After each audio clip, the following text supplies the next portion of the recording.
బుక్కులు తీశారే బాల. ఖైదీ ఉందా ఇదిగో ఇందా ఖైదీ కన్నయ్య కాదే, వీడికి అన్నయ్య వాడే. జగదేక వీరుడి కథ ఇది పాత పిక్చరు కదా.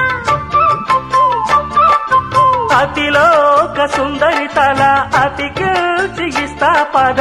ఏ మాయ చేసైనా ఒప్పించే తీరాలి. చుక్కలు తెమ్మన్నా తెంచుకురానా, చూస్తావా నామైనా చేస్తానే